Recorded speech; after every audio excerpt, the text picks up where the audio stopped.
ढेर दिन हो गइल भइल हमर गवना जी, अभिले ना भइले हमारा गोदी के खेलवना जी, अभिले ना भइले हमारा गोदी के खेलवना जी, अभिले ना भइले हमारा, अभिले ना भइले हमारा गोदी के खेलवना जी। मिक्स बाय मां Sharda digital recording studio Lucknow.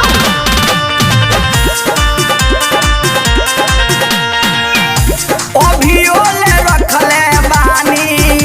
इज्जतिया संभार के, एने ओने ताकत नइखी घूंघटा उघार के,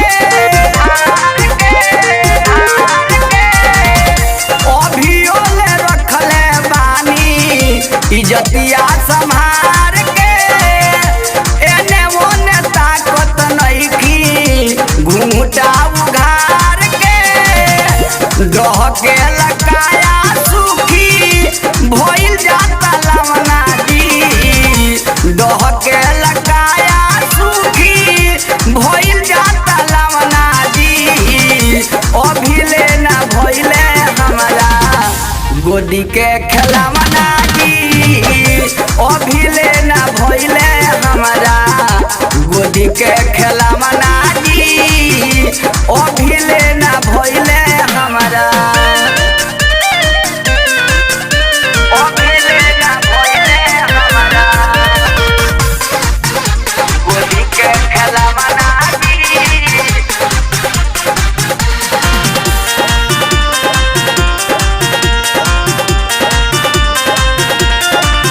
नंद जीव में सनाही बुझल दरदिया,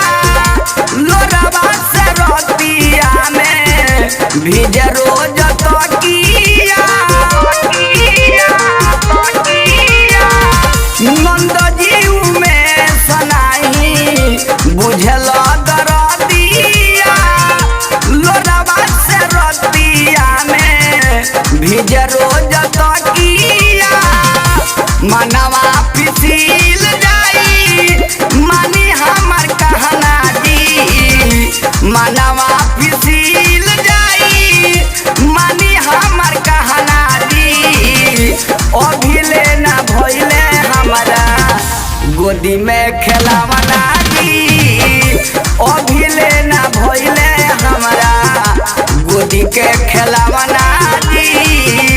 अभिले ना भइले हमारा, ढेर दिन हो गइल भइल हमर गवना जी, अभिले ना भइले हमारा गोदी के खेलवना जी, अभिले ना भइले हमारा गोदी